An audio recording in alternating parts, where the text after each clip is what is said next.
2024 সালের 5ই আগস্ট ছাত্র জনতার অভ্যুত্থানের ফলে আওয়ামী লীগ সরকারের পতনের পর একটি নতুন রাজনৈতিক দলের গুঞ্জন ওঠে। সেপ্টেম্বরে দেশ পুনর্গঠনের উদ্দেশ্যে জাতীয় নাগরিক কমিটি গঠিত হয়। এরপর 2025-এর ফেব্রুয়ারি মাসে অভ্যুত্থানের নেতৃত্ব দেয়া বৈষম্য বিরোধী ছাত্র আন্দোলন ও জাতীয় নাগরিক কমিটির সমন্বয়ে জন্ম নেয় নতুন রাজনৈতিক দল জাতীয় নাগরিক পার্টি বা এনসিপি।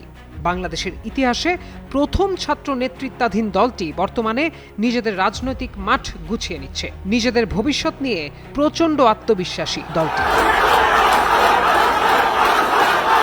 সম্প্রতি ৭১ টিভির একটি পডকাস্টে দেখা যায় এনসিপির নেতা ও নোয়াখালী ৬ আসনের সংসদ সদস্য হান্নান মাসুদকে। সেখানে জুলাই নিয়ে খোলামেলা আলোচনা করেন তিনি। নন ইনভার্টার এসির দামে ঘরে আনুন বিদ্যুৎ সাশ্রয়ী ইনভার্টার এসি। এখন 1.5 টন মাই ওয়ান ইনভার্টার এসি মাত্র ৪৮,৯০০ টাকা পাওয়া যাচ্ছে মিনিস্টার শোরুমে। নানা বিষয়ে তুলে ধরেন নিজের মতামত, করেন বিস্ফোরক মন্তব্য।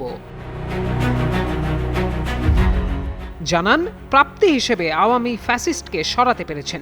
দুর্নীতি কমানোর জন্য অন্তর্বর্তী সরকার কিছু উদ্যোগ নিলেও ব্যর্থ হয়েছে, তবে একটি ভালো নির্বাচন আয়োজন করেছে তারা। এনসিপি কেন বিরোধী দল হতে চেয়েছে এবং তাদের সামনে কি লক্ষ্য, সে প্রশ্নের উত্তর দেন হান্নান। বলেন, দেশের গণমানুষের কথা বলতে চেয়েছেন তারা। সরকারি দল হওয়ার মতো এনসিপির সাংগঠনিক সক্ষমতা হয়নি স্বীকার করে বলেন, তারা সরকারকে চাপে রাখতে চান যাতে পূর্বের প্রতিশ্রুতিগুলো পূর্ণ করতে বাধ্য হন নির্বাচিতরা। এখানে যত পরিমাণ কাজ হবে, এটা দীর্ঘমেয়াদে সরকারেরই যে বাজেট, সেই বাজেট ক্ষতিগ্রস্ত হবে।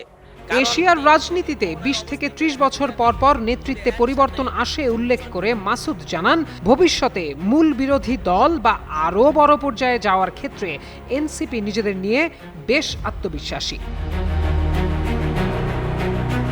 এ পর্যায়ে উপস্থাপক প্রশ্ন করেন, ঠিক কত সালের মধ্যে এনসিপি সরকার গঠন করবে? তখন হান্নানের সোজাসুজি উত্তর, 10 থেকে 15 বছরের মধ্যে।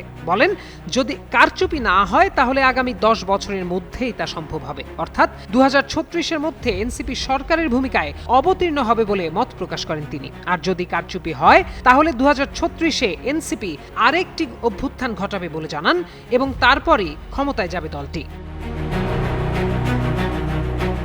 এ সময় হান্নানকে প্রশ্ন করা হয়, তাকে সবচেয়ে বেশি বিপদে ফেলেছেন কে? উত্তরে তিনি বলেন, মাহফুজ আলম। তবে মাহফুজ তার সাথে ঠিক কি করেছেন তা স্পষ্ট করেননি। এছাড়াও জীবনে কোন ঘটনাটি না ঘটলে ভালো হতো এমন প্রশ্নের উত্তরে মাসুদ জোটে গিয়ে জাতীয় নির্বাচন করার বিষয়টি উল্লেখ করেন।